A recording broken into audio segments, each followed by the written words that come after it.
Hey, yo, testing, 1, 2, 3. Ladies and gentlemen, Dream Team fam, YouTube Nation. Bro, it is content season. Damn. I feel like these camera lights are going to be my best friend by the end of like this month. Like, dude. All right, today we will be discussing Wuthering Waves with Chaotic. We're going to be talking about what you can expect just from what was shown. You know, we're going to talk about things we would like to see, things that this game needs. We want to get feedback from you guys. The goal of this stream and his stream is so that the devs have a place to look for community feedback and hopefully see and bring attention to a lot of the suggestions that you guys have. So if anyone asks what the stream is for, that is what the stream is for. Cool. Yeah. Awesome. Cool. The starting soon screen will not be as long, but I do want to jam out to some music beforehand. And just wait till Chaotic goes live. Sounds good? Yeah? Awesome. Sweet. Dope. In the meantime, enjoy the music. That is the wrong music playlist. Hold on.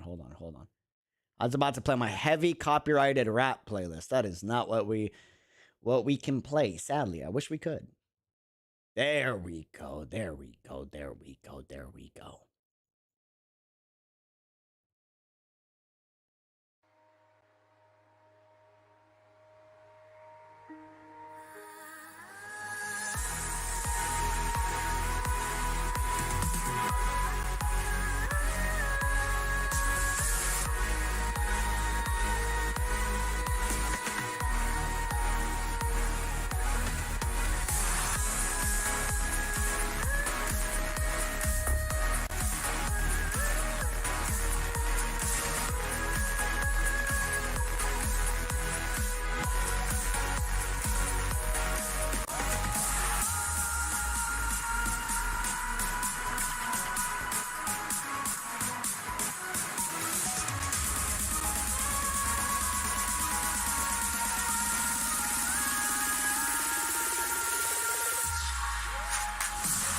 Alright, we're starting on this drop. I want to show you guys the video before we talk to Chaotic.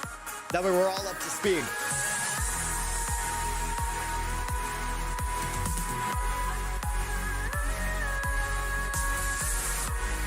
Yo!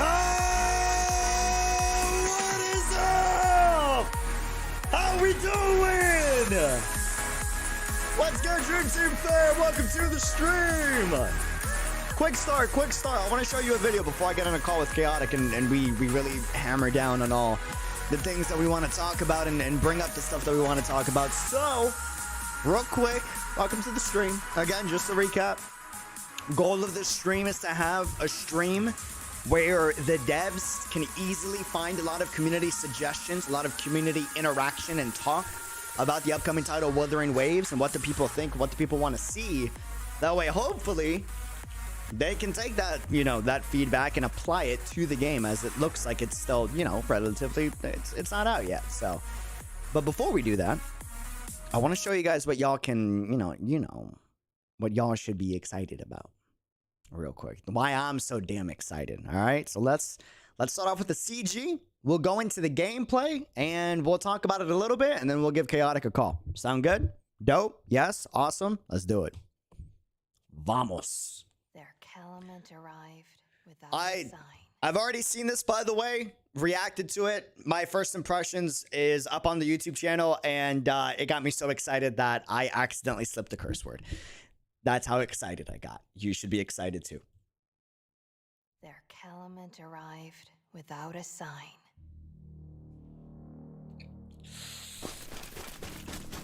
Their world shattered without so much as a sigh.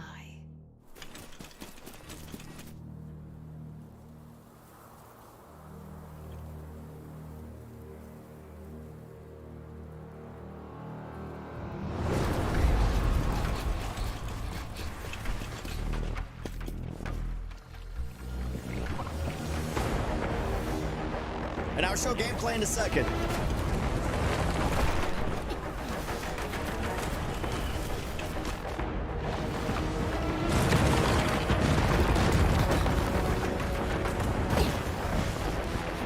Pretty.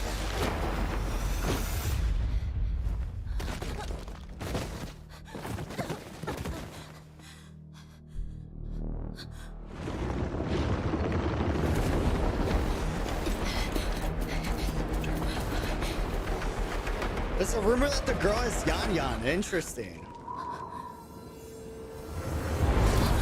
What is dead will stay buried. Except nothing ever truly dies.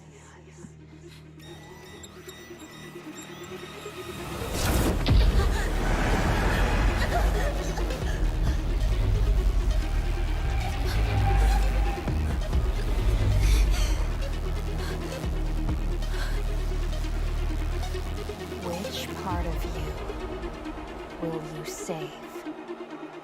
Ladies and gentlemen, say hello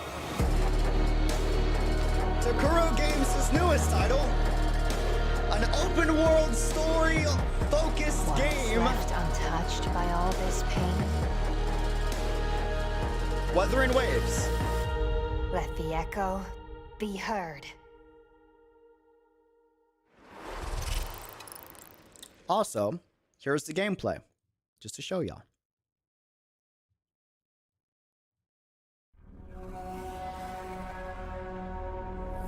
Who has not seen the gameplay? If you somehow have not seen it, you're about to lose your mind.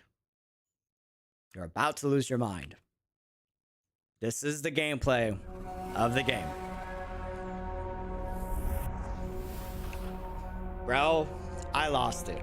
I was not expecting it to look this good. For early development. Wasn't expecting them to go this hard. Look at the mobility, dude! Dude! Verticality combat!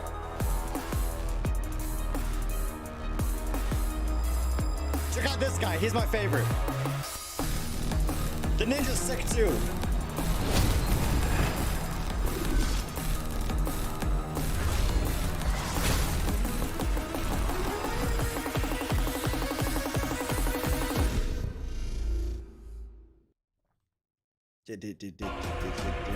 Did y'all get that? Did y'all hear the music sounding like Anti-General Vanguard sound-esque? I think it's semi-confirmed Anti-General is it because they tweeted saying thank you for the praise on the music of the trailer. I'm assuming it's them. I'm assuming. Yeah, Kuro's known to bring in some top talent for the music. So, yeah, bro, look at this. This is not a copy pasta. This isn't trying to, you know, look the same as other open world titles. This is very unique. This is its own style in the open world market, and I freaking love it, dude. You got the post-apocalyptic near-esque areas, vibes, semi-futuristic, but still traditional cities, right? Like, good anti-aerial mobility.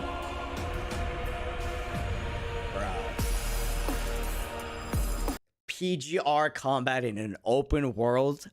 In an open world.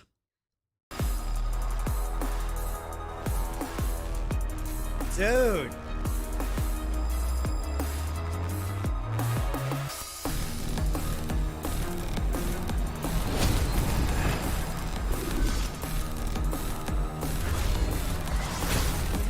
Crazy, man. Crazy. Enfield also being post-apocalyptic, by the way. I mean, their art styles are different, though. Also, this is open world action combat. Enfield is, as far as I'm aware, not action combat. Like, I'm pumped for this, bro. Don't get me wrong. Don't get me wrong. I'm pumped for Enfield, but I gotta see gameplay. I haven't seen any gameplay, so I don't know what to expect from that. This looks fantastic.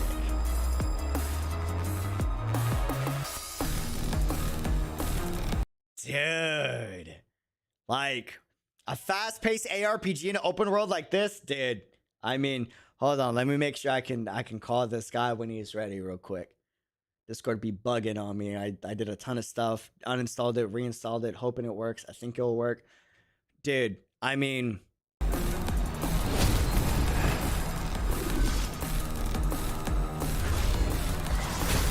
this looks like a parry mechanic. I can't tell. It's either a parry mechanic or a break mechanic where she hit the enemy and then like it broke like a part of the enemy's body.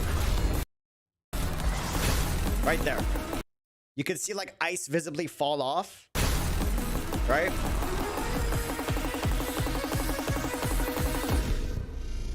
Dude. Like, holy hell, man. Here's one thing we know about Kuro. They love action and their gameplay is always fantastic, dude. Always fantastic, man. It looks like it could be parry or break mechanic. I have no idea. I have no idea.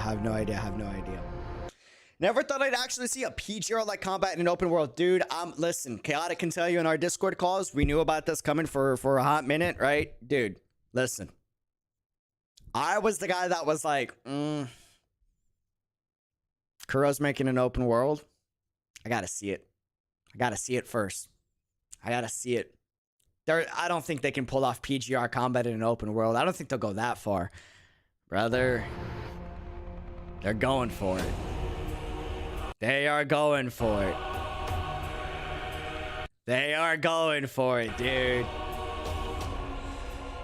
The human boss might have the parry mechanic. I agree. Have you seen Rexlent's newest video? I have a tough time seeing just people's videos in general. It's very hard lately. I've been content grind. I think you should take a look at it sometime. If not on this stream, then after. It's nothing spoilery, but I do think you would. Can you give me like a TLDR?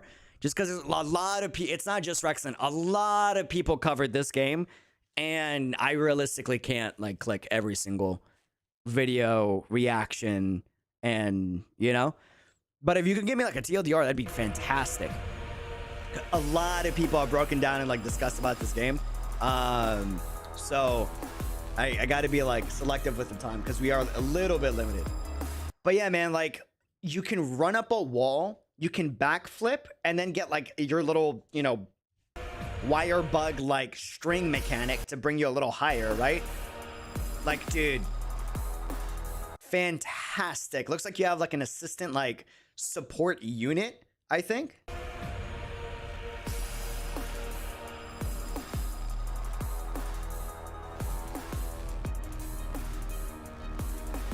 Like, yo, dude. Boss and dude, I remember that in the last Spark dev stream, they talked about having a God Eater vibe with an open world type, but they didn't say it was a new game. They said it was a game mode they were working on. I wonder if they were trying to develop it as a game mode and then they were like, let's just make it into a game. You think? I remember them saying that because me, Island, and Chaotic all were watching that dev stream live. I remember that. Interesting. Very, very, very interesting. What are your guys' first impressions? What do you guys want to see from the game? What are your thoughts? Just to hear like what you guys want to see. And I'll put you up on the screen. That way the devs have a chance to see it too. That way they don't gotta like go all the way to the comment section. Finally, dude, some competition for the entire open world scene because every person that's been entering it hasn't really like has been a little lacking in my opinion. But you know, finally it looks like we could possibly have competition. I hope they go heavy on the marketing. That's something that I am going to talk about during my discussion with Chaotic is they need a better marketing plan for this game than they had for PGR Global. Straight up. Straight up. 100%. They have so much potential with this. They can't mess up on this. This has to be their make or break for Kuro. Has to.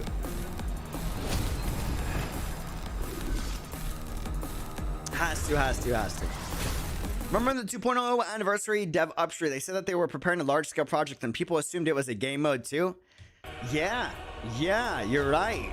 You're right. The entire time it was a game. It wasn't a game mode. Huh. Yeah, this has so much potential, man. I mean, it is insane. Insane. Also, their Chinese website looks freaking fantastic, dude. Like, so damn good. Let me pull it up real quick so you can see it. Hold on. Give me uno minuto. Where you at? Oh, there's Chaotic. There is my guy. Let me make sure y'all can hear him real quick. Hold on. Let me make sure they can hear you real quick. Yes, sir. Where is... Oh, wait, I think they can hear you. Test, 1, 2, 3. Hey guys, can you hear me? Let's go. Can you hear me? We're here. We're here. So hey, bro. With before we even begin, before we even begin, everyone in this chat has to go to Chaotic's channel and subscribe for more Wuthering Waves content. Go ahead. It's been a while. I didn't expect that. All right. So I hate you. Okay, so before we even begin, I want to ask you, because everyone already knows I've been teasing people for since March, right? I want to know what you thought when you saw the PV first. Don't even think about the gameplay. What did you think when you saw the PV? The cinematic PV? The cinematic PV. Okay, 2 things. 1, music made me happy because it sounds, and I think it's semi-confirmed that it is anti-general, right? Yes, it is. Figured. 2, that told me that they were trying to go for a high production, high budget value game. And also the entire focus of the cinematic was literally the character running away from something and going through different environments. That told me in the cinematic, they really want to nail open world and exploration. And that's always scary to do with your cinematic trailer because then people expect that, right? So when I saw that, I'm not going to lie, you know my thoughts because we've talked about this game before. I'm usually the optimist. I was a little pessimistic with this one just because I'm a little picky when it comes to open world games. I was like, I don't see any gameplay. I don't think this is gonna. I don't see how they're gonna go full open world. The typical bait. Yep, I thought it was bait. I thought it was just gonna be a fancy cinematic to bait us into maybe a really good open world, but a lacking gameplay because I did not think they could put a somewhat similar PGR-esque action fast-paced combat in open world, and then the gameplay trailer dropped, and then... But don't say anything. Yeah. So, first, Itsuki, thank you for the 25, actually, it's 48 cent super chat. Thank you so much. I appreciate you. But you guys don't have to do that. We're here just vibing. I just want you guys to come through, enjoy the stream. If you're new here, subscribe to both of our channels, both Unreal Dreamer as well as myself. We're gonna be, bro. I think I'm going all in on this. I don't know about Unreal. I wasn't gonna go all in, and then I saw the gameplay trailer. I'm like, okay, now I'm going. I was like, all right, I was wrong. I'll take the L. Okay, so now we're gonna talk about the gameplay, and did you already show the gameplay to your audience? I know you made a video on it, but did you already show both of the trailers? Yep, yeah, I showed the CG and the gameplay before we got on the call. Okay, well, before we even do that, go ahead and mute me. I'm gonna go ahead and show my audience the gameplay trailer, and then we can go ahead and start talking about it. Okay? Cool, sounds good. All right, he's muted. Chat. I hope he muted me, hopefully. Oh! Well, now he's going to want to mute me. All right, 𝙃𝙖𝙀𝙀, PC client, please. Well, hold on. Let me show you the Chinese website first. Oh, bro, he's excited. That makes me happy. Where is... Okay, let me pull this up on Google Chrome. That way I can translate some stuff and y'all can see it. It's going to take a bit for it to load, but I do want to pull it up while we have this discussion and y'all can see it. 𝙃𝙖𝙀, by the way, welcome back to the fam. Thanks for becoming a member. I sincerely appreciate it. Thank you. Dude, I'm so stoked for this. I saw a couple of cool gameplay mechanics. Yeah, same. And that's probably something that really caught my attention right away with the gameplay was they weren't just like, oh, look, it's open world. Pay attention to us. Look at me. No, they were like, no, let me show you that we're trying to make this unique, its own style.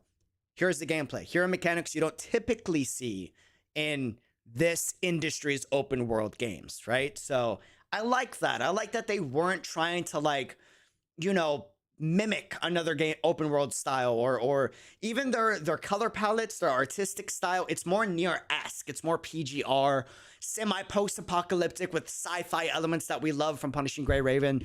I'm excited. I'm really, really, really excited.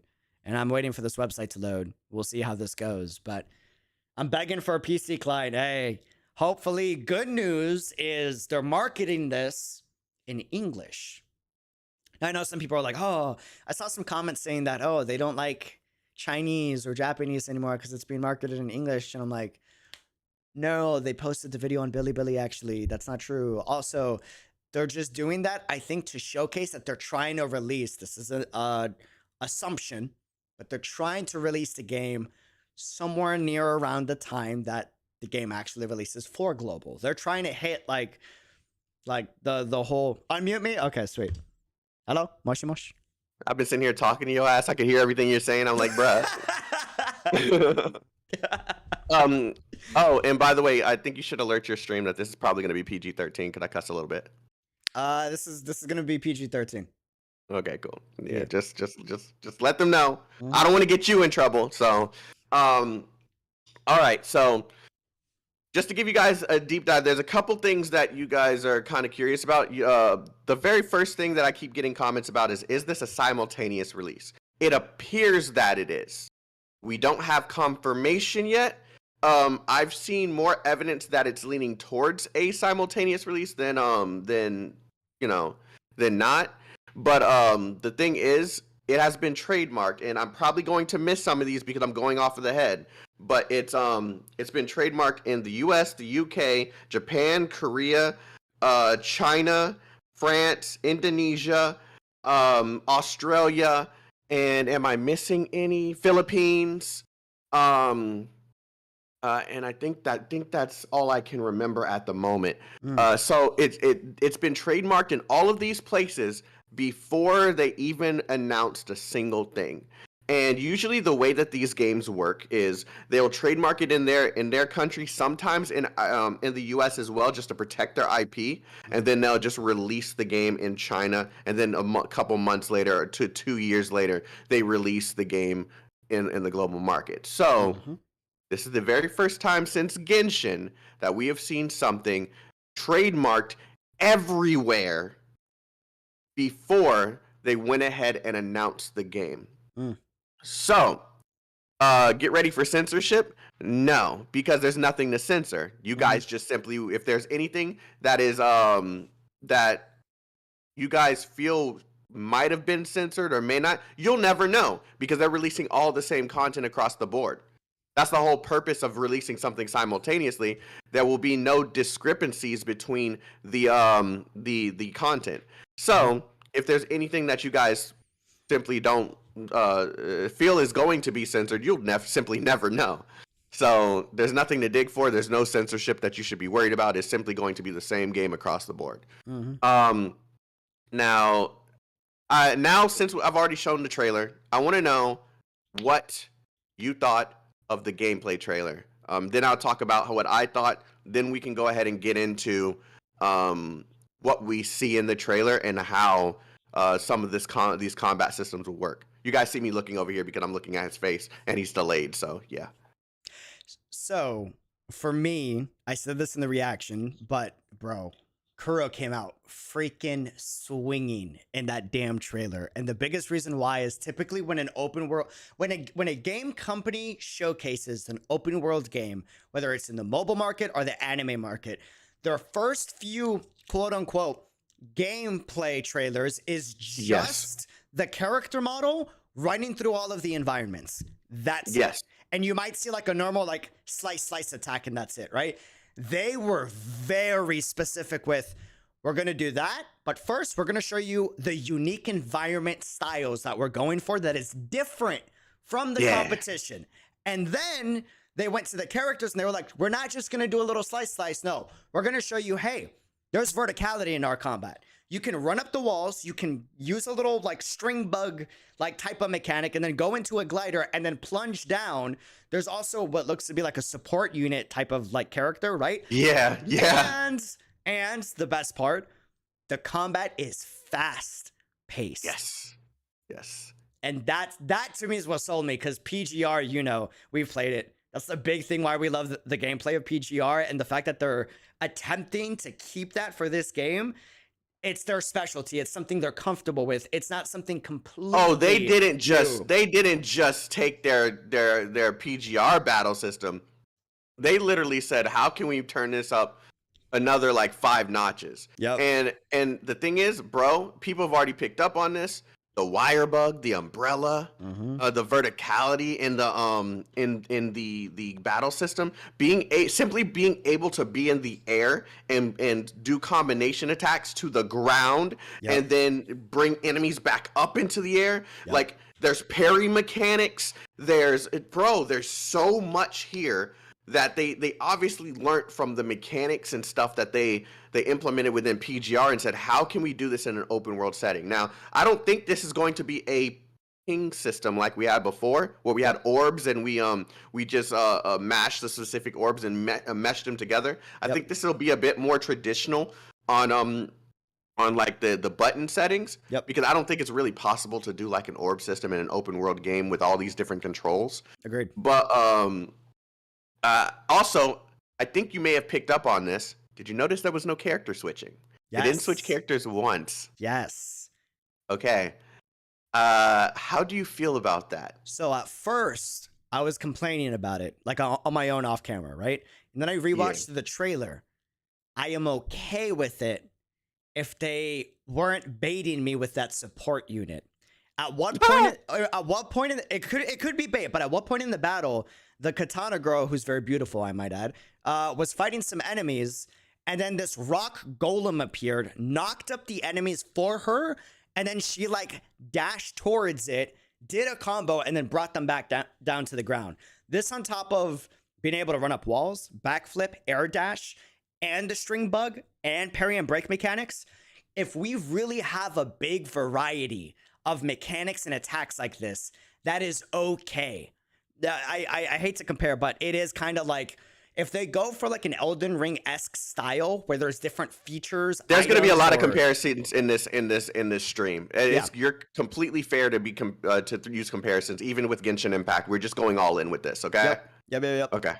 But yeah, so you're gonna have Elden Ring-esque, or we should have Elden Ring-esque like mechanics and a wide range of things that we can choose from. And if we ever get bored with one character, that's okay. The other characters have completely different movesets. We go to the other ones. Well, that's actually what I disagree with a little bit. I don't think this is going to be one of those games where each character has set moves. I think each character is going to have a set style, and we're content. This is where there was rumors that people were saying that this game. God, I got this cough. There's rumors that people were saying that they were learning from Final Fantasy 14. And I think this is where the Final Fantasy 14 part comes in. I think we're going to be learning a bunch of different moves as the game continuously progresses and we level up the characters. And that way we'll have different types of moves to combine with other moves. So each player will have to learn how each move combines with another move to create a set of attacks. So your character might be different from my character because I might be using the ability that tosses them up in the air, and then another ability that tosses them across the field, dashes through them various times, and then brings them back down to the ground. And maybe it might even have a slew of attacks on the bottom of the screen, and we can just go ahead and just use rotations. I think they're going for more of a freedom of combat because they mentioned that in their bio that it's a freedom of combat game. I do not think that it is going to be like your typical game. And I see someone saying sounds a bit too ambitious. Open world was a bit too ambitious just a couple years ago, and then look what Genshin Impact did. You're gonna have to be more. You're gonna have to be more ambitious in order to create something innovative. That is how innovation works. I both agree with both what the chat said and what you said. I agree in the What sense did your that chat say? No, with what what you just read. Oh. Said. Yeah, I agree with them in saying that that's too ambitious, but I also agree with you in saying that you need to be that ambitious if you want to make a space for yourself in an open world market where, let's just be real, it's dominated by Genshin Impact right now. Tech Turtle, thank you for becoming a member of the Chaotic Legion. Go ahead, sorry. No, you're good, you're good, you're good. And two big things that I want to clear up, just like set the track record straight. One, before anyone else is like, oh, perfect timing, Genshin Impact is dying. Oh, no, it's not. That's not true. So let me share some stats that just got revealed.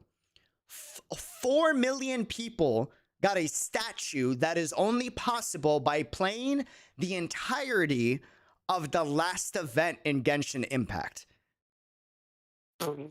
That's is that at where'd you get that stat from? From Hoyoverse themselves.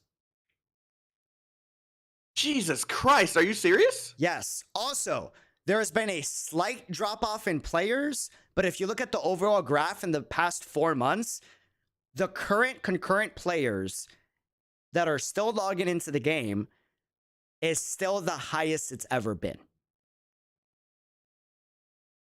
So that's crazy. So real quick, the reason why I'm saying that is because my point is Wuthering Waves needs to be innovative. They need to compete. And I want, just so we're clear, I want them to compete. When a game has no competition, they are allowed to get away with cutting corners or with not being innovative with future content. That is bad. Yes. You don't want that. You want as much competition as possible and pressure to force the devs to come up with new things that are novel so that us, the gamers, enjoy the best of all worlds, right? Yes, and I honestly feel that this probably may not have happened if we didn't get a Genshin Impact. Genshin Impact is now, as much as people are gonna hate this comment, this is just facts. Genshin Impact has paved the way for so many games to make an open world environment, not just on mobile, but crossplay on mobile and PC and consoles. So let's say this game happens to have that that PS5 version that was like hinted at in like those fake pictures or whatever. If that does happen, you can thank Genshin Impact, because Genshin Impact was the reason why developers are going towards this. It costs money to do this, a lot of money. So developers will never just say, okay, let's take a massive gamble on this thing, because they don't. Asian markets work very differently than us. They only go for risk if they see the possibility of this working out. We kind of just say, hey, we have this idea, let's freaking do it.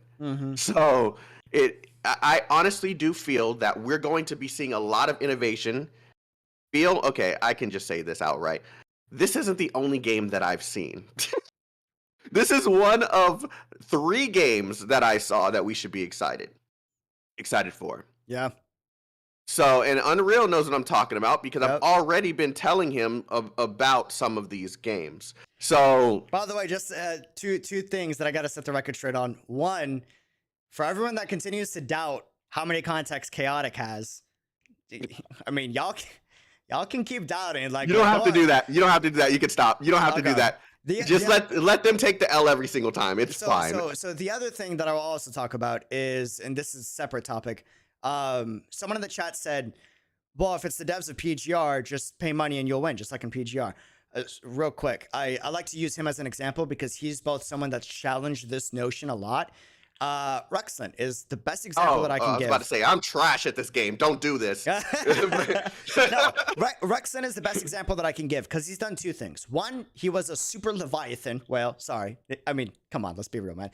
He's a super Leviathan whale over on his main account. The man makes it rain on punishing Grey Raven. He just does. But he's also extremely talented at the game. And people kind of called him out for it, saying like, oh, PGR is just a pay to win game because look how much money you spend. That's the only reason why you can clear the content as good as you do.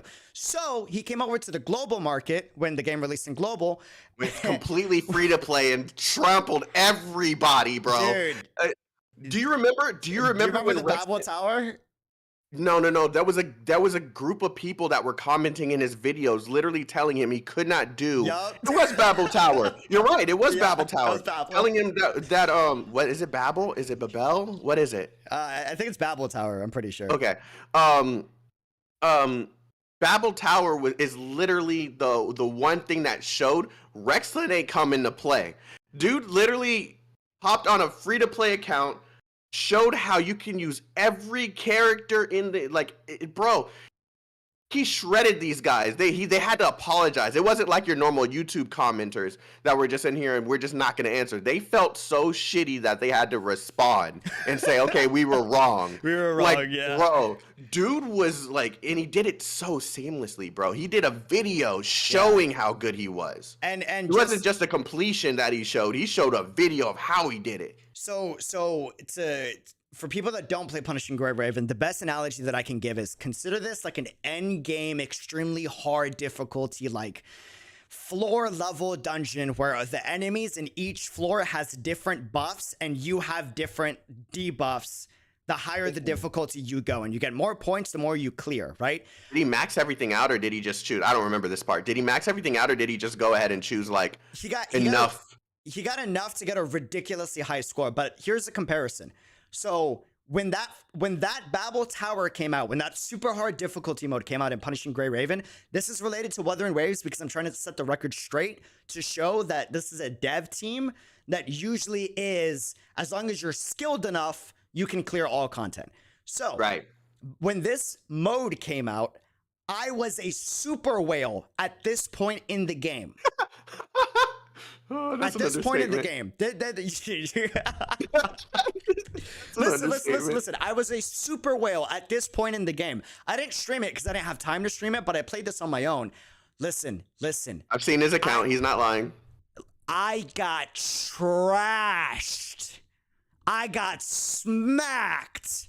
All right? When I say I had 50 times the account that Rexland's free-to-play account had. My account made his account look like dirt on his free-to-play account.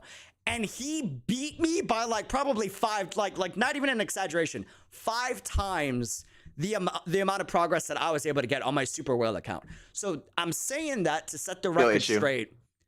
I'm saying that to set the record straight that this is a dev team that does not care in their history for pay to win. They don't care about that. They got to make their money, sure. They're going to make skins expensive, sure. They got to make their money somehow, right? But if you're worried about whether or not, oh, if I get into this game and I can only be free to play, can I play it? Most likely, if they follow the same philosophy for their original game to this one, yeah, you're good. You should be golden. I really do feel like they're going to have to think of the free to play players in this because of just what they're going up against. Genshin Impact, let's just be honest, it is you can complete the entire game free to play. You can 100%. Play the game and enjoy the game as a free to play player. However, if I honestly don't feel they should be as friendly as PGR in this, but at the same time they're going to have to be friendlier than Genshin. Because that's how you're going to break those people in so that they can try the game, and they also need that money to continuously create content. So 𝙃𝙗𝙂𝙀, by the time both me and Rexland were doing Babel Tower when the first one came out, we were about the exact same level, just so we're clear. So it's not that I wasn't farming my serum, it's just you don't see me stream it every single day.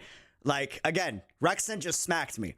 It's not about, like, don't downplay what Rexland did. He smacked me. And he did it on a free-to-play account, and he beat my Super Leviathan account at the time, right, for the amount of money put in. Like, and my point in saying that again is, just so we're clear, this is a dev team that, as long as you got the skill for it, you're golden. Okay, so now I think we should start talking about the actual, like, trailer, because we got, like, 30 minutes. Sure. Yeah, let's talk about the trailer. I'm running the gameplay trailer back to back just as we're talking. So there's a few things that I noticed in this trailer that I think is very interesting, right? I'm gonna go back. I'm gonna give you the timestamp once I find it. It is at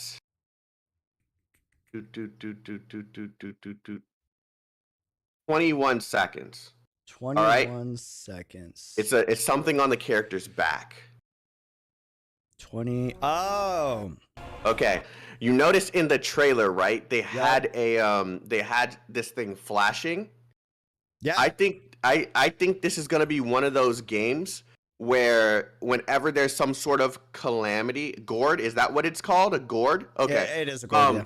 Okay. I think this is one of those games where I don't remember what anime or what movie I've seen this from, but whenever it's the Division that I've seen this in.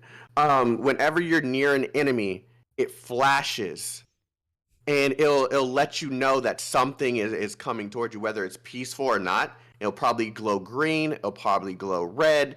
It'll probably even be the signal for when you can combine your attacks. You know how usually in games they'll have like a bright red light or something before you can commence a combo? Yeah. I think that this might actually be the thing that flashes. Oh, but wait, by the way, fast forward a few more seconds. Did you notice that she summoned a little creature? Yeah. And she did. also... The other girl did that too, but she was hiding inside of it and then broke out. Hold on, let me find this specific scene. The rock golem, right? Yeah. Yeah. Oh, you're right. She did. She was hiding inside of it. Start at like 29, so you can get the whole thing. It's not Death Stranding, guys. Actually, Death Stranding has a way of doing the same thing. It has like a little thing that is on the shoulders. So I guess that counts. That does count. If you start at 29 seconds and you just let it run, you'll see that she's hiding inside of that thing, and it's like an instant animation that breaks her out. And then she, since the enemy's already knocked out, she starts doing some combos in the air. Not knocked out. Since the enemy's knocked up in the air, she starts doing combos. Yeah, and it actually looks like she puts it on. Yeah. So I think this is what I mean by that we're going to have a bunch of different abilities that we learn. So there's no way that this is something that we're just going to have at all times, and one character has one version, another character has one version.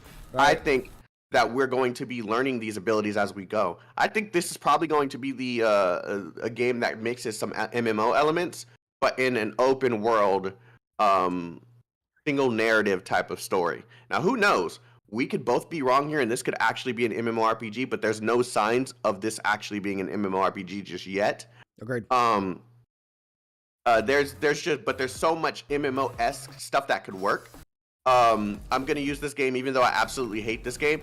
Tower Fantasy was a good example of how an open world could work for a game like this. Mm-hmm. I feel as if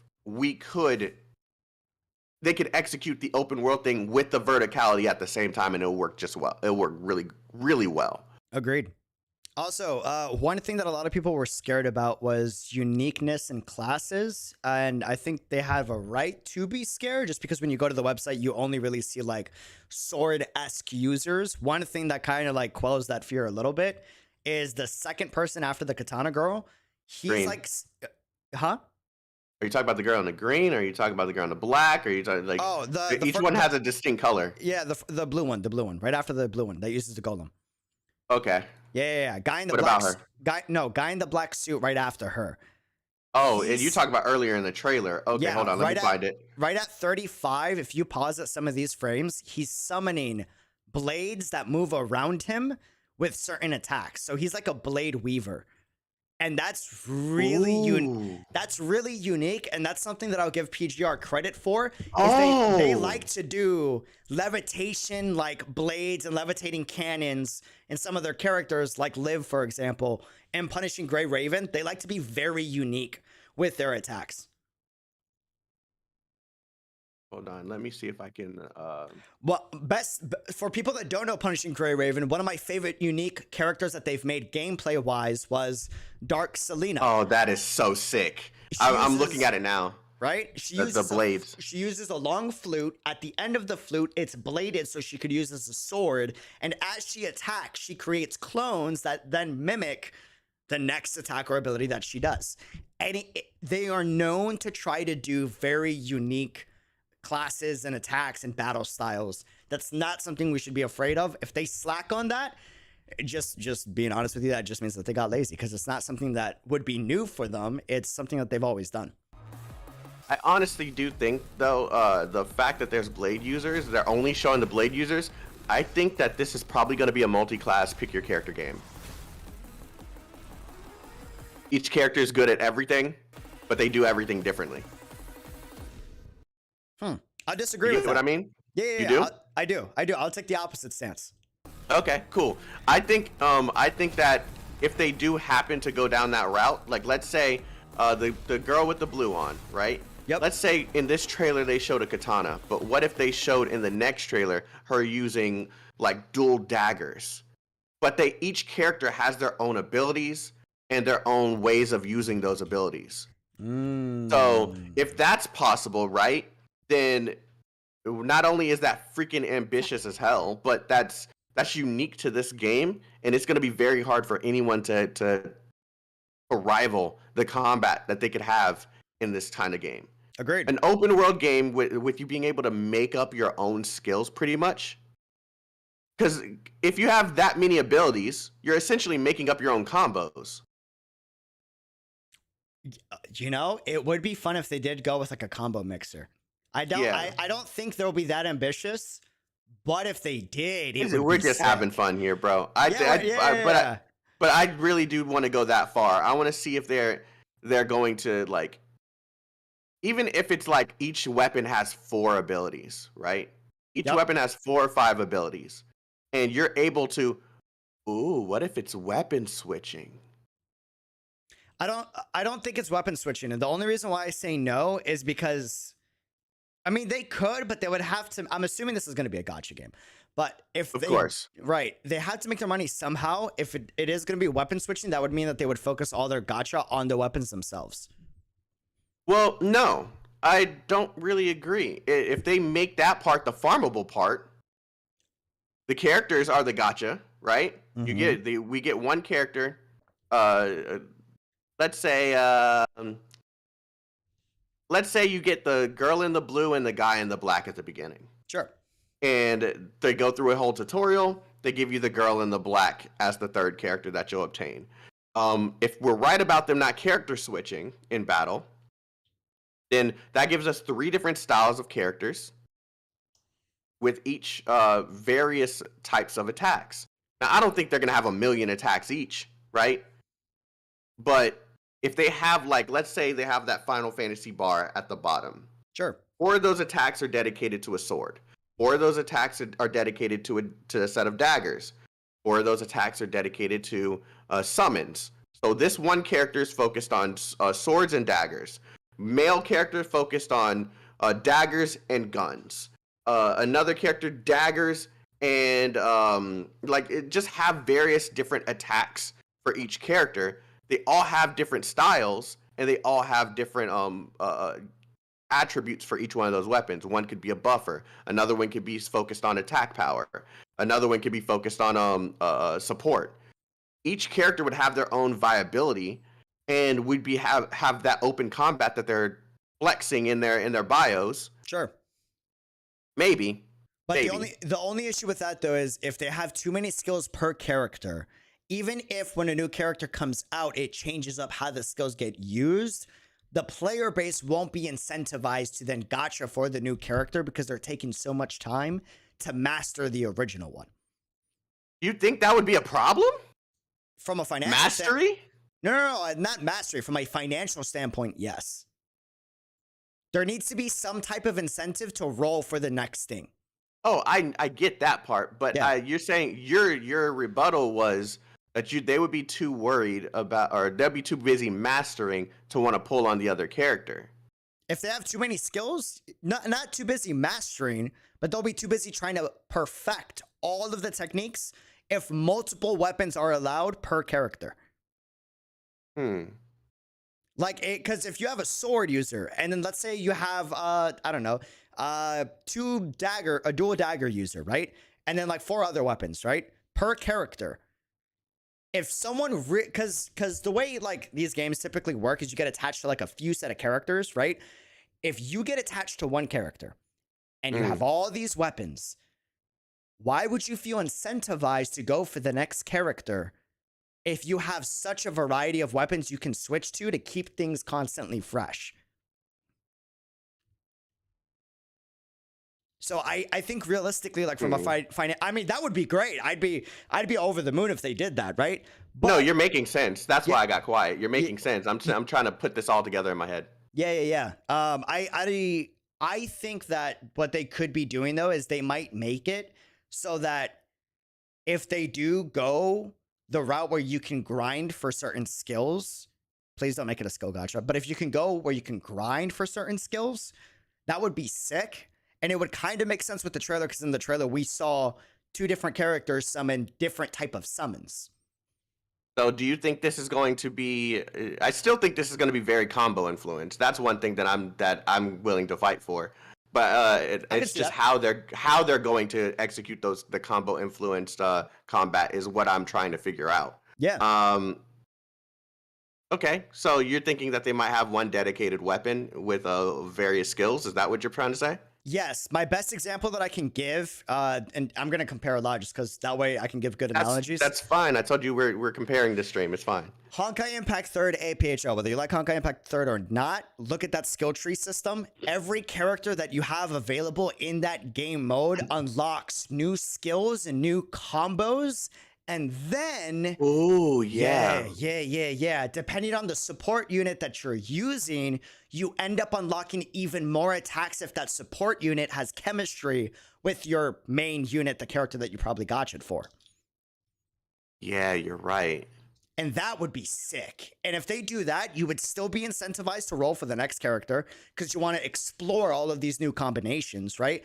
But you would still feel satisfied with the character that you have, and you wouldn't feel like you're getting cheaped out because your character still has so much variety with its attacks. Maybe. This is all speculation, right? We have no idea. Yeah. I'm putting things together. I'm not quiet because I disagree. I'm just putting things together in my head. Okay, so how do you think that the traversal is going to work with this? Because we did see them running up walls and using air bugs and stuff like that. Yeah. Those are more combos in itself. Simply having, let's say combo 1 on the ground literally is just an upward slash. But if you use the wire bug and then use the same combo, it's a slash to the ground. Like that's 2 different abilities in itself. True. So how do you think they're going to execute this? Do you think they're going to have like 2 or 3 skills every single ability to compensate for the aerial combos?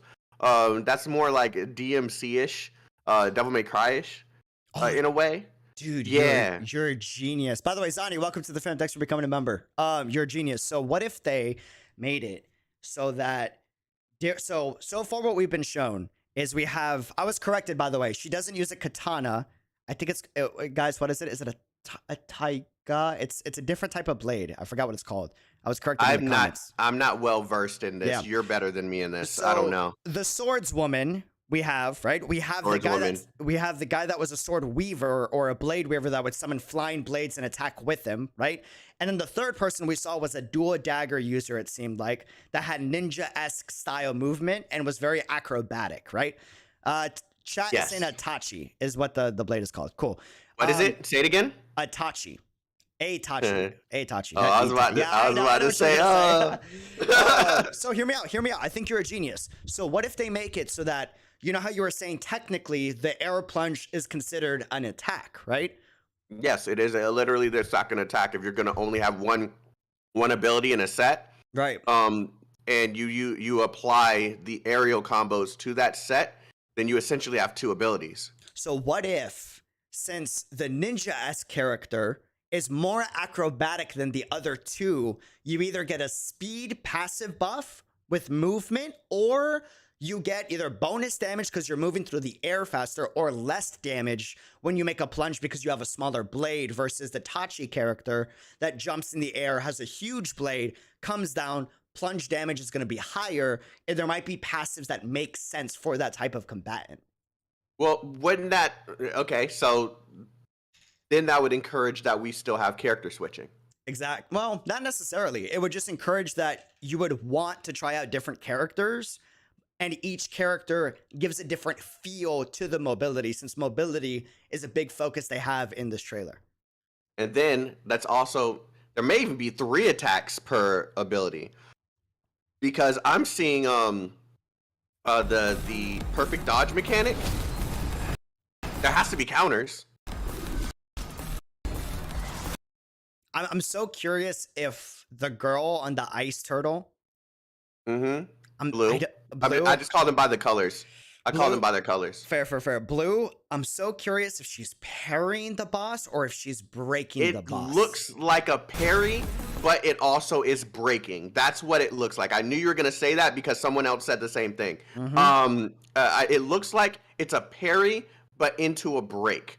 So the parry is essentially doing damage to the enemy, and that's breaking its shield or whatever the case may be. Because we also see a piece of ice break off of it. That's what you're talking about, right? Okay, yeah. So we see a piece of ice breaking off of the enemy. Let me find it. By the way, I do want to excite you guys real quick with like a 2-sentence statement. I've been seeing this a lot in the comments. A lot of people are seeing this game that don't know Punishing Gray Raven because this is an open world game and it's advertised as one. So it's being appealed to a more general audience that PGR was not, right? So real quick, let me excite you with something. Global audience, a lot of us love Nier. I don't know if you know this, but PGR and Kuro specifically are huge. They talk about it all the time. They are huge Nier fans, to the point that PGR, their previous title of Wuthering Waves, this game that we're talking about, collaborated, and will collaborate in a month, by the way, with Nier. Not even a month anymore. It's less than a month, yeah. So... yeah. What that can tell you is you are going to see Nier-inspired elements, both probably in the story and in the gameplay, which is why you see this more fast-paced action combat. That's where they take their inspiration from. So if you like Nier, you should be excited for this game. Yeah, Nier is their inspiration for like many of their games, right? So yep. I think that was no, their first game was more Honkai-ish. It was a visual novel. The second one, Punishing Gray Raven, had Nier elements in it. So yeah. So just these 2 games. Yeah, man. So I found the parry perfect dodge thing. So she literally perfect dodges, and then she does like what appears to be a parry, but it also breaks the ice off of the enemy's face, and you can actually see it breaking off of his face. So I think it's literally all 3. It's a parry, a perfect dodge, a parry, and then a break. Oh, bro, go to 42, slow-mo, from 42 to 43. I think I just saw a parry. Oh, no, I know it's a parry. I could be wrong. I think that, okay, that hard confirmed it for me, actually. I could be wrong. I'll take the L if so, but that looks, bro. Yeah. Yeah, that you're talking about against the red-winged enemy. Yeah, it's definitely a parry. Regardless if we're completely off basis about how this is going to work, right? One, this is obviously going to be a skill-based game. You're not going to be able to just spam your abilities off of this. It looks like they are incorporating a lot of intricate attacks that are going to require you to know exactly how they function in order to defeat the enemy that you're fighting, because this is obviously a boss here, right? And it looks like the boss also has the ability to freeze you as well. So it's just there's so much going on here in this trailer alone that the 53 seconds just does so much justice. It does. I can sit here with you talking for a whole nother hour and probably find some stuff that we didn't even think of discussing. The perfect dodge alone, that opens up so many different settings for attacks. Let's say that they have some counters that work with the perfect dodge. Instead of a QTE, in like the games that we we have been playing Honkai Impact, Genshin Impact, Aether Gazer. Yep. The combos that they could execute here by simply doing a perfect dodge and then having all the abilities flash, so that each one does something different, a different type of counter. That would be fantastic, right? Yeah, like one maybe upward slashes and counters, and if the enemy is doing the same type of attack, that would be it nullifies your counter. So you wouldn't get the benefits from it. It's like a yeah. Interesting. Real quick, three things. One, this is a mini topic. Just a little quick statement. Your mind's gonna be blown. Someone in my chat just made me realize. Hey, Chaotic, do you remember that dev stream we saw Yuumi and Island together last spark of Punishing Grey Raven, the devs behind Wuthering Waves? Remember they said they were working on an open world game mode? Bro, what if this was it and they just made it into a game?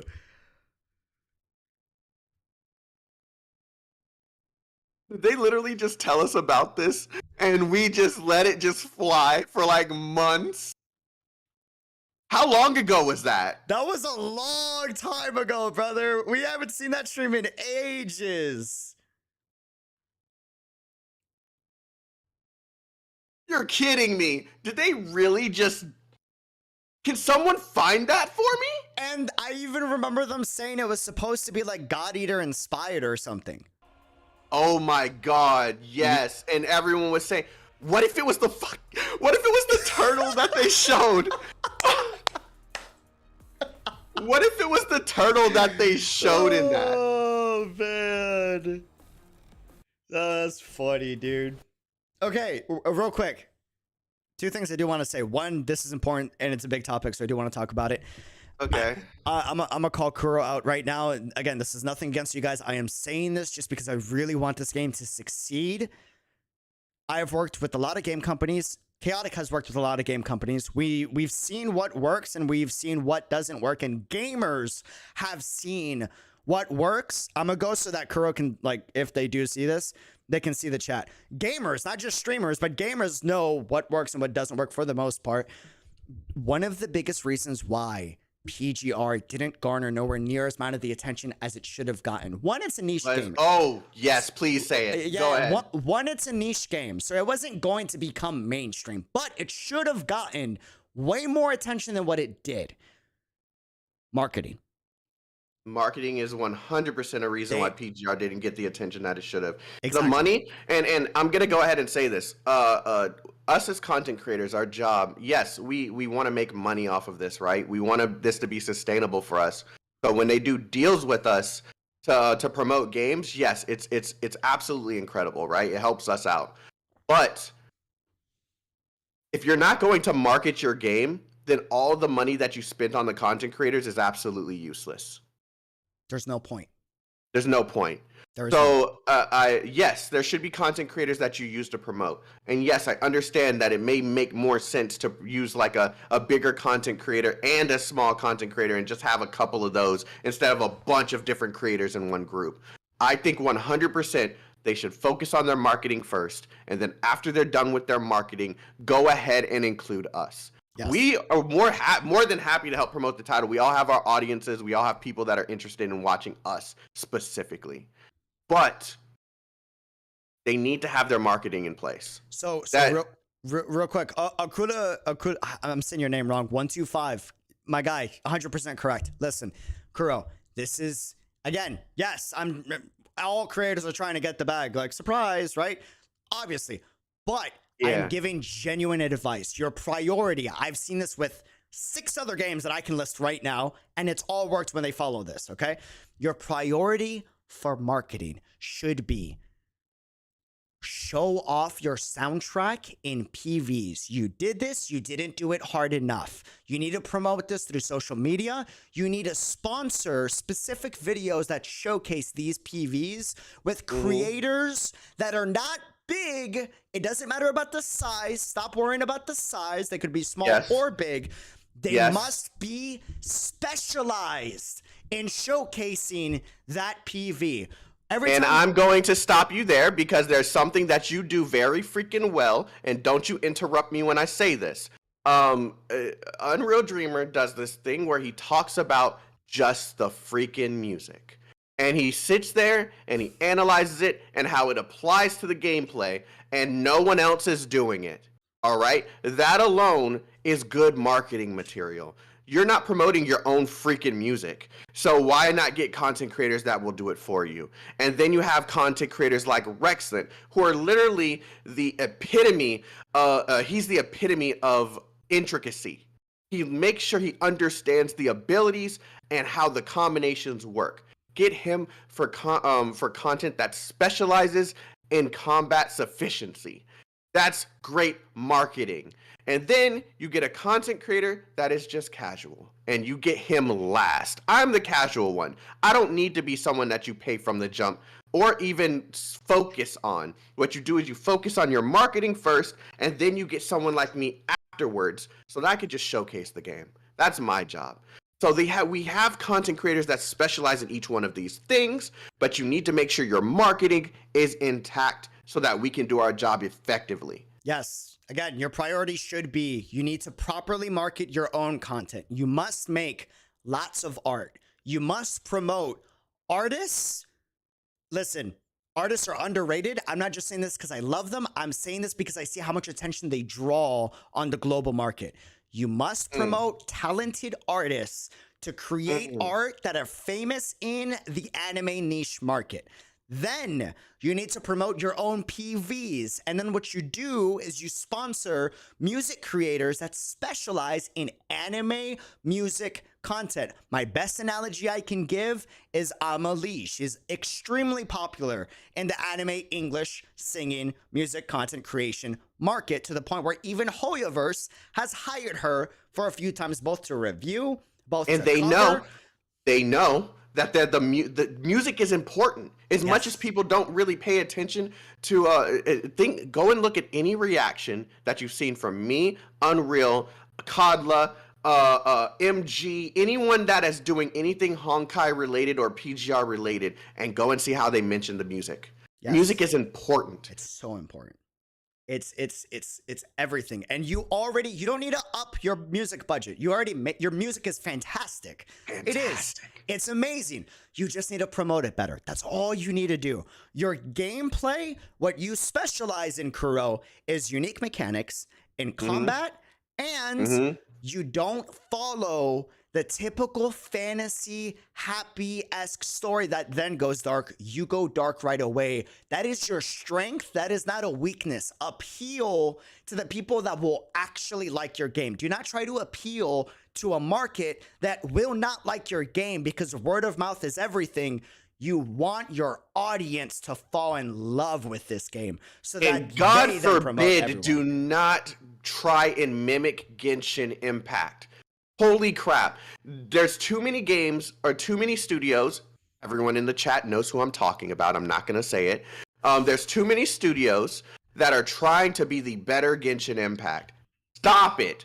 Try and figure out what makes your game different. Yes, it's open world. It makes fucking sense. Sorry, F-bomb. I didn't mean to drop the F-bomb. It makes sense. You want the Genshin Impact audience to be interested. That I get it, right? I get it. But when you do that, you pull in an audience that may have never been interested in your game in the first place. Just go ahead and focus on your strengths. Intricate combat, some of the most insane combos and abilities that you can come up with, and then just have your combat speak for itself. Correct. There's no use in copying a game, because that just makes you the worst game. Real quick, and again, before anyone at Kuro, before anyone in the audience that is watching the stream or chaotic stream, before any of you say, oh, but Genshin is the most successful game out there, they should be mimicking Genshin. No, that's a bad idea. Let me give you an example of a game that Kuro can take inspiration from their marketing, because their marketing was genius. It was well executed, and its genre matches your genre. What you should be inspired by is Elden Ring marketing. Oh, yes. Oh, yes. Yes. That should be your inspiration.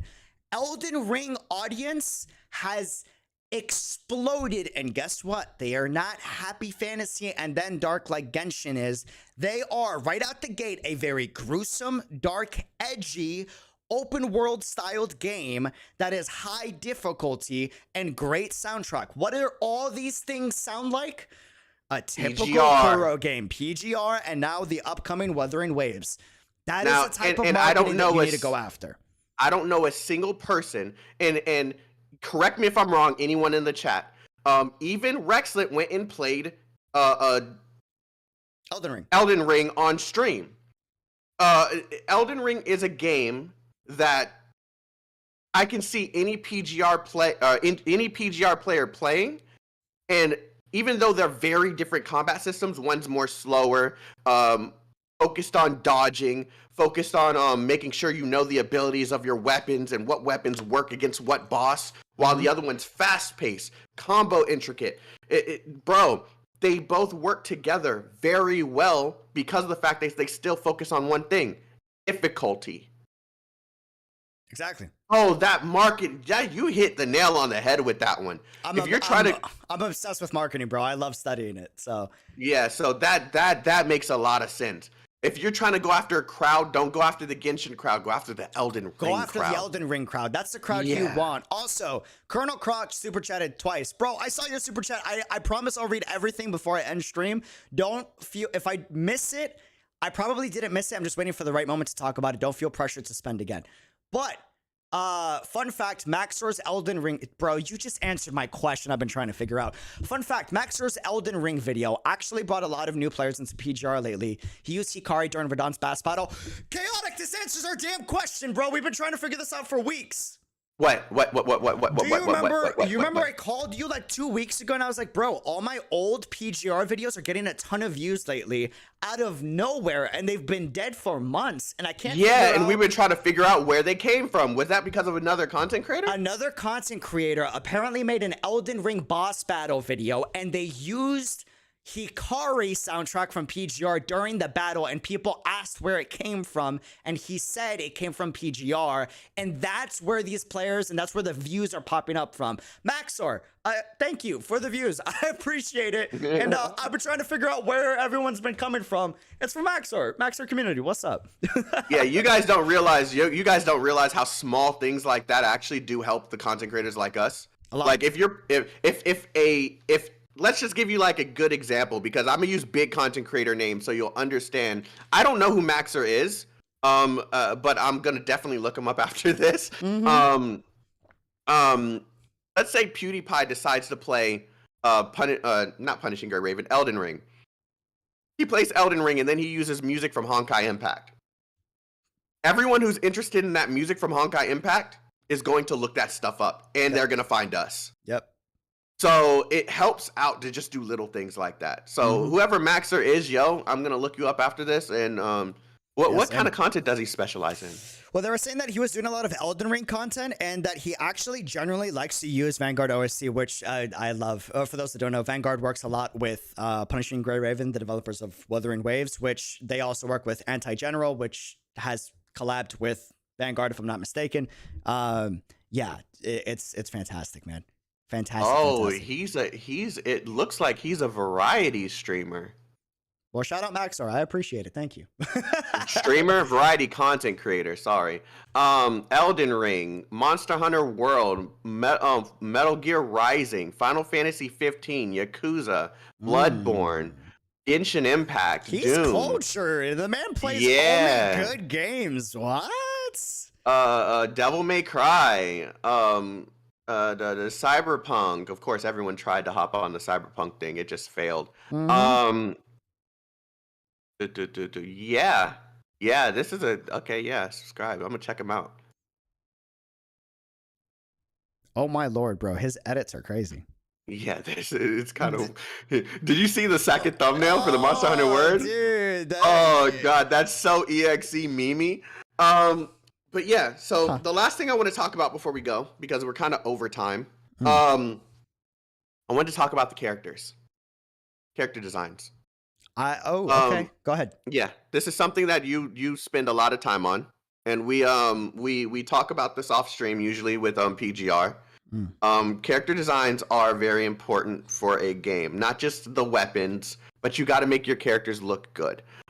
If I literally go ahead and just type in PGR right now and look at the most recent character, most people that see the newest character, I'm not talking about the one from the beta, I'm talking about Karenina. Karenina. What is the new PGR? It's a dark build, isn't it? Yes. So the video we're going to use right now is Rexlin's video. So for those who are not familiar with Punishing Gray Raven, this is Rexlin's combat.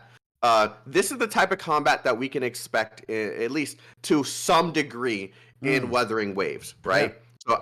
So just to let you know what video I'm looking at Rexlin's Karenina Dark Showcase. So the character designs very on point in every aspect. I want to see them elevate the character designs even more than what we're seeing here, right? So what do you think about the character designs in Wuthering Waves? Do they lack? Are they better? Or like what do you think about the character designs? What can they improve on? And what should they do in order to make sure that the characters are highlighted? This is a gacha game after all. At least we think it is. So we got to make sure that there's something appealing for the players to want to pull for or spend money on. So go ahead and answer the question. So two things. First and foremost, chat, I'm changing the scene. I'm going to show you one piece of art to show you the quality of art and character designs you can expect from Kuro. I'm going to pull up your stream. I'm just letting you know. So don't copyright me a dreamer, please. I'll think about it. It's funny, dude. So this is the art he's talking about, guys. Yeah, so this is Punishing Gray Raven characters. They love to have unique modern urban style, and then every now and then they'll throw in a patch that brings in a more traditional style that still mixes modern urban elements into the traditional like dresses or fits that they'll have, right?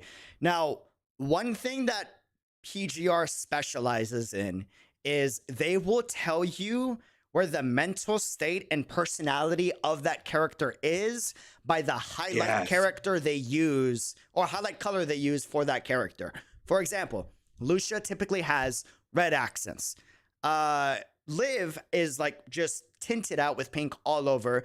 And then Lee has a dark blue, but when he goes into his S construct suit, his upgraded suit, he gets a more lighter, like aqua type of color because he's opening up a little bit more, right? Now, I will say in the beginning of you're blocking Lee, by the way, just letting you know. Oh, Pepe hands. Just make your box a little smaller. Your webcam box. Let me just move it real quick so you can see it. This is Lee, by the way. Okay, so in the beginning of Punishing Gray Raven, even though I love the art and the character designs, like I really, really enjoyed them, let me show you the difference between beginning and where they're at now. So this was, and you're going to notice the huge difference of personality. You took my advice. You actually organized your stuff. I actually organized my entire, dude, life-changing. I finally did it. I know. I'm proud of you. Thank you. It took me a while, but I finally, bro, it has like changed my life. I'm not even kidding. Yeah, you're not scrambling to look for art. I know. You know where everything is. Yeah. Okay, so here is character designs of beginning of Punishing Gray Raven. You're going to notice something.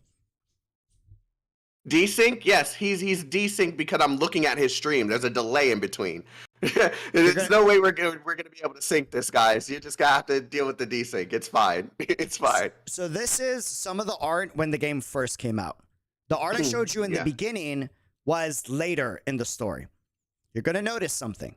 And then let's go back to the art that we saw earlier on. That way y'all see the difference. Yeah, you can see the budget too. You see like a drastic change in their budget. They would definitely went from like, okay, these are not cheap. I'm not going to use that word. A cheaper art style, and then things drastically ramped up as if they were like making an anime or something. Yeah, exactly. Trying to pull this up, but it's like my computer's being dumb. Mine is too.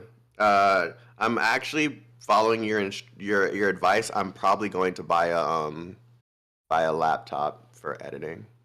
Bro, life changing, I'm telling you. And then let's go back to this. So y'all saw that color difference, the amount of more color and personality that came to all of the characters and the art, and how much more livelier the art is compared to the art I showed you later on. That was more dull, more flat, more gray, more dark, right? They do this because they tell a story with all their art, showcasing in the beginning there isn't much character to the story. Nobody feels alive. There's a sense of people trying to figure each other out, versus now this is a near collaboration, by the way. Yeah, this is the near collaboration, by the way. Now you're starting to see that personality come out of the characters. If you look at Wuthering Waves' art, a lot of people have already mentioned it. Oh, it's very gray. It's very dull. The characters seem kind of lacking. This is a typical thing that Kuro does. Do not be surprised if later on in the development of Wuthering Waves, they then open up and they bring a lot more livelihood and colors to Wuthering Waves. And then I'm looking for some art too to show off. I'm trying to pull up my stream. Hold on. So here's the Wuthering Waves art. There's a lot of gray. There's a lot of white. There's a lot of black. We're not there yet. Give it a second. Got it. And then there's the girl with the tachi, I believe it's called, that has the blue accents, and the blue is the only thing really standing out in the story because that's all they want you to know at the moment. And they typically do this in their titles a lot. Expect, as more information comes out and as more patches post-launch comes out, you start to see more color and you start to see more expression in a lot of their art, and the budget value is going to dramatically go up. They just start low. That way they just keep you satisfied. And the thing is, progression. Go ahead. And the thing is, right, when they start with those dark colors, it's almost as if you're learning about the character. It's like the character, all you know is this. Like if you're learning to see a person in real life and they have resting bitch face, right? All you know is that person has probably has a bad attitude. You don't really know them. You don't know if they have a good attitude or anything. But then as you learn about the person, a lot of different things open up to you. Their person, they don't have they don't have a bad attitude. They just have resting bitch face. They actually into a lot of things that you're into. You start to see the brighter colors in that person. That is how they approach their character design, their expression of character, how they teach you about the characters. You always learn more about the characters, and then things get brighter. That's how they do most of this, most of their storytelling in the game too. And every single time things get darker, so does the scenery. Yep.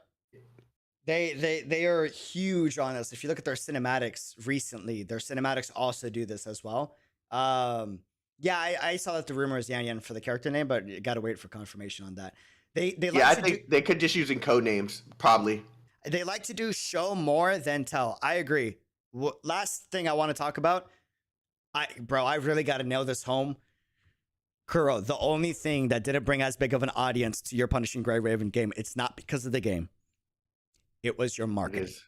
It was your marketing. I can't stress that enough, man. Do not bring in creators that do not care about the game. The internet, viewers are not dumb.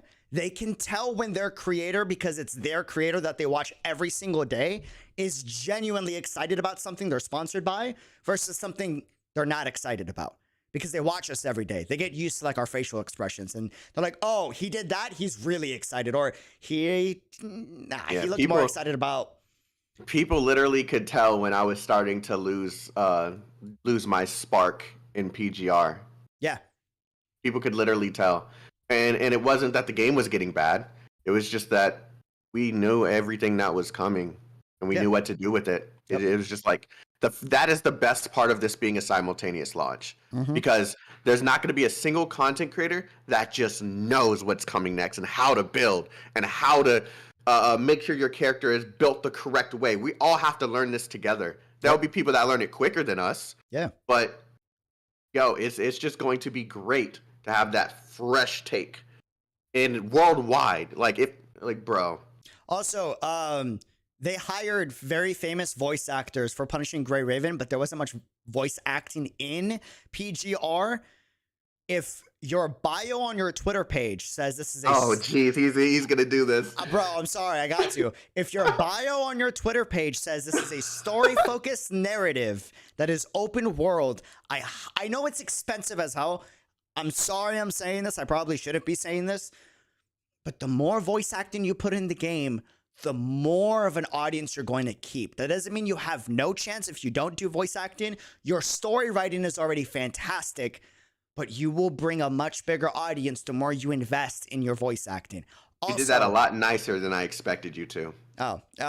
Also, when you're marketing the game in its initial stages before it's released, the most famous thing about your game is not your characters, it's not your art, it's not your gameplay, it's not the fact that it's open world. Focus on your strengths, sure. Take advantage of the fact that you have literal idols as voice actors.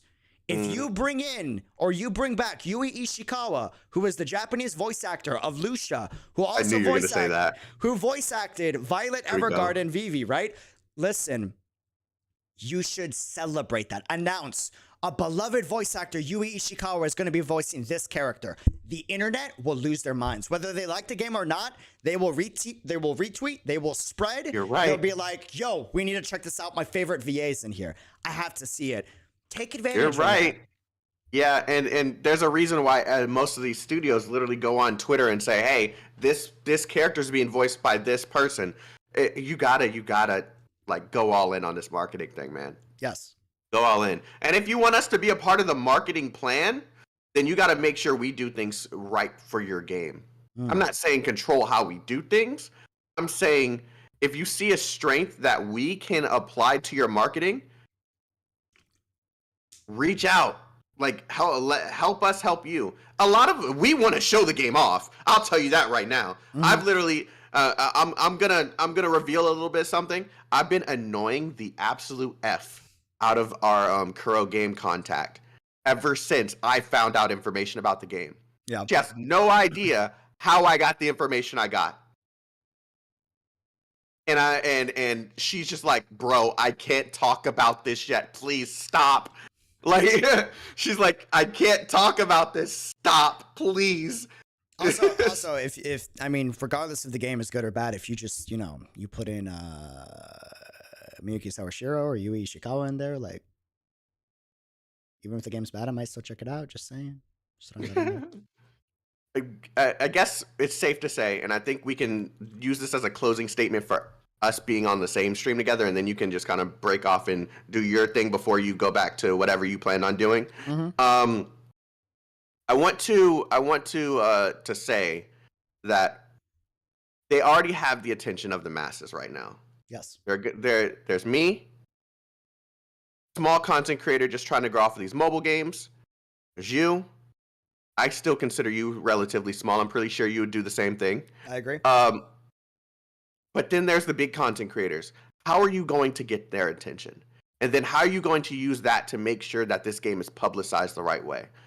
You need to plan all of this out. Yes. This is very important. Trust me. Imtash picked up on this because someone tweeted it to him, and he was very surprised. Trust me. I pay attention to everything Wuthering Waves. There's probably not a single thing that you guys have that I don't find out within a week. I'm not kidding. So I just want to say that marketing is 100% important. Execution on how you're going to show this to us is very important. The one thing that I know that you're not going to do, that I really want you guys to do, show us more gameplay, dedicated video on gameplay. We don't have to have a beta yet. Show us a dedicated 5 to 10 minutes of explaining the world that you're creating. The more, that's a great point, actually. The more transparent you are, the more dev streams you do, the more you communicate to the community, the more the community will appreciate that and show that support back. Yes. And that also, hype is important. I say this very often. People always say they should be capitalizing off of the hype. No, they shouldn't. They should be capitalizing off of their the build. Yes, hype is build up, but hear me out as I say this. There is a build up that comes with word of mouth. That is so much more important than hype, because hype is just a bunch of people following whatever is trendy and cool, and that could easily be dropped off within a week once the game releases. Word of mouth is so much more vital. If I'm talking about a game and saying that this game is incredible and share that with Unreal, and Unreal's like, it looks cool, I'll try it, and then he tries it, and then he shares the same thing I said with someone else, and then it just spreads, that's so much more viable, especially amongst content creators, because we're all going to make sure that we continuously help this game succeed. Yes. Hype is going to die. Word of mouth does not die. Does not die. Does not die. Spend extra money on a great product. That product will stand the test of time no matter what. Yes. There's a reason why there are games that we can always refer to as the best games in the world. And it's not because they came first. I'll tell you that right now. It is not because they came first. Yeah. Genshin will always be known as the first worldwide gacha game. And it's not because it's first. It's because the game is good. I'm pretty sure there was someone else that probably tried this shit and it failed. I guarantee you. My last closing statement. How many more closing statements are we going to have? No, this is it. And then I'm literally ending stream right now. So guys, subscribe, leave a thumbs up on Chaotic Stream. Sincerely appreciate it. And if you want to be and Unreal nice, Dreamers. Yeah, a bit. But yeah, last thing I will say. And then I'm ending stream. Love y'all. We're going to go back on pretty soon. Priority is PVs. Showcase your music. Your idols already are the voice actors you're trying to bring in and that you've confirmed to bring in. Celebrate that on the internet, okay? It will spread like wildfire. Do not care about size. Don't just bring in small creators like me. Don't just bring in big creators. Ignore the numbers. I know that's hard to do for a business. Ignore the numbers. Go for the creators that specialize in whatever you're trying to promote hype around. And in this case, you want to go against people that specialize in lore, in music, in anime-esque culture. That's who you want to go for. Do not bring in a creator that is only going to take the bag and then leave and never talk about the game again, because then the audience sees it as, oh, the game wasn't that good if he didn't talk about it after the sponsorship. And he only promoted it. Exactly. You don't want Got his bag. Exactly. So, yeah, that's it. Love y'all. Deuces. Till next time. Hey, wait. Thank you, Unreal. I'm the one that asked him to do this, so thank you, Unreal, for doing this little stream with me. Yeah. It was fun, and I think it's safe to say that they're gonna expect a lot more content from us regarding the game, right? Yeah, most likely. I'm down for it. I'm excited. Y'all got my attention. Listen, I know we were giving a lot of critiques and advice, but that's just because we want to see it succeed. Trust me when I say, me and Chaotic last night were losing our heads. We are very hyped and excited for this game. How long have I been telling you about this? You've been telling me about this for a while. I was the guy that was like, I don't want to talk about it till I see it. I got to wait till I see gameplay. I was that guy. I was like, we'll see. Guys, we'll see. I'm telling you, when I am hinting something, as much as I was hinting this game, it's something worth talking about. Oh yeah, we've been talking about this since. Can I say it? Yeah. Oh, bro, we've been at this for 6 months. We've been talking about Wuthering Waves. I found something on this last year.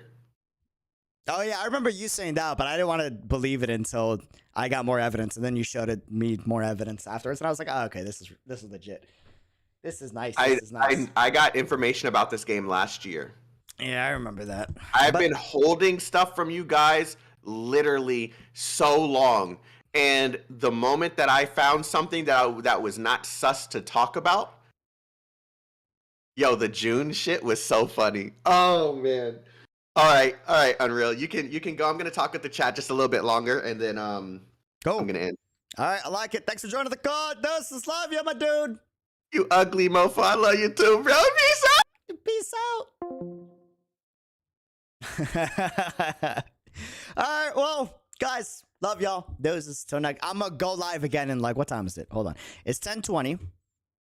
Give me 30 minutes. I'm gonna go live again. Honkai Star Rail. Sounds good? Awesome. Subscribe, leave a thumbs up, all that good stuff. And we'll see what they do with Wuthering Waves. I'm excited. I'm excited. I'm excited. Peace. Adios. Sayonara. And please, on this stream VOD, if you have any feedback for the developers, please comment on the stream VOD what you want to see. Let them know what you're both excited for and what you're worried about. And things that they can do to make this game great that'll make you, you know, get you hooked. It helps a lot. Cool. Till next time. I wanted them to see the chat, which is why I kept going to this scene. That way they could see your comments. So I appreciate y'all helping out. Y'all help make games great. And that's a fact. Without the gamers, there is no game. So till next time. Love y'all. Peace. Adios. Sayonara. Bye-bye.